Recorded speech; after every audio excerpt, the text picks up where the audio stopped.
Hello, my name is Kalen Simpson, and I'm going to be giving a brief overview of the Room Builder tool that I made for Alberio.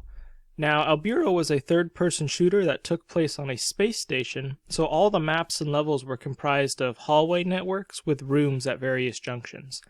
Because of this, the first two tools I made for the design and art team were a hallway builder and a room builder. Now I'll cover the hallway builder in another video, but here I'll go over the room builder. Now the room builder was created to solve three issues. One, it was time consuming for designers and artists to drag out rooms and to populate the floors and ceilings with tiles. Two, it was cumbersome to connect rooms and hallways together or to add doors to rooms because they had to be manually lined up with gaps in the walls.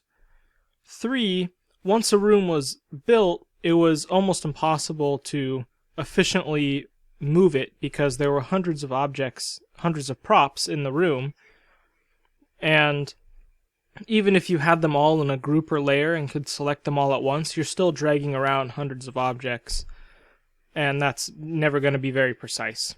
So I will show you how the Room Builder tool I made addresses these issues. So we'll put it over here so we can see the hallway too, because that'll be relevant. Now you can just drag it out into the scene. It's just a blueprint to create walls. You grab the spline and drag out walls. Hitting Alt will allow you to change the direction that you are dragging. So we'll connect our room here like that. Now we got a room built out in seconds, at least the walls. The walls themselves can be changed to different types of walls. These are just examples of the walls we had in Alberio, but really you could put anything in here. You can also change the height like that, so now it's taller. You can add a floor instantly.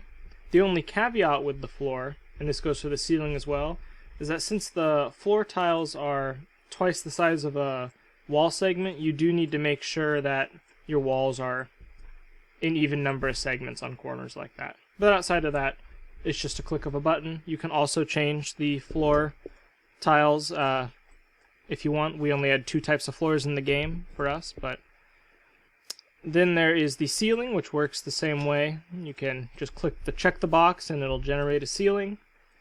And the ceiling itself can also be changed to whatever you need it to. The next feature are doors. Now you can add as many doors as you want, and it's basically a slot for a door. And so to move it around, you can just change the location, which corresponds to a segment on the wall. So I were to change it to something much larger. Let's go 70. It's probably somewhere behind us. It's on the corner there. You're going to want to make sure it's even with the wall. So we'll go maybe 80. There we go. So you could really add it anywhere, assuming there's space. You can see, obviously, I can't put it on this corner because there wouldn't be space for the door. But for the sake of this, I'll just move it back to 3. And you can add as many doors as you want. It's not difficult. We can add another one and place it at... that was the wrong parameter.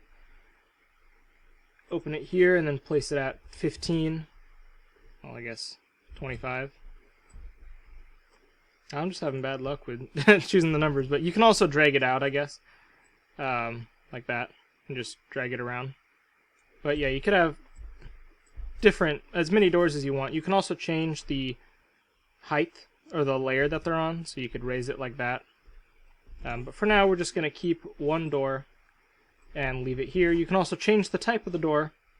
We had a white box door as well as a door with an adapter. And padding just shifts it slightly. For now, we'll keep 100 padding.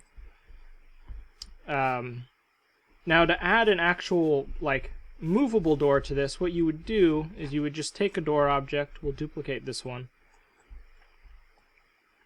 And all you really need to do, let's make sure this is even here. You can just select the room, select the door, go to Scripted Actions, Bind Room and Door, and then click OK, and it'll automatically snap perfectly into whatever door frame you're using. Now, furthermore, you can do the reverse, but we'll wait on that because I first want to show another feature. I mentioned that I wanted to make the rooms movable in case the overall design changed. And so if we were to drop these two boxes in the room, you can actually call a function that'll select the room and its contents, or just its contents if you want. Select the room, right-click, go to select room contents, and you can include the room itself in the selection, which we'll do, but if you disable it, it'll just give you the contents.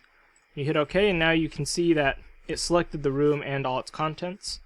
With just two objects, it's not a big deal now, but in an actual project, like in our project Alberio, there were hundreds of objects in a given room because of all the props, the posters on the walls, etc.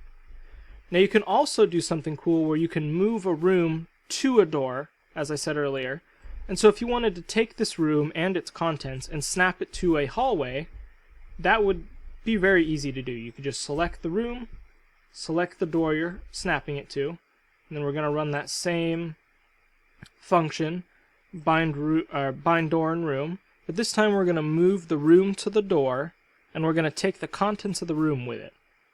And you can hit OK, and you can see now it's hooked up, so you have a perfectly flush door that goes right into your hallway, and you could connect it into a room here. And that's just a brief overview of how the tool works and why it is effective.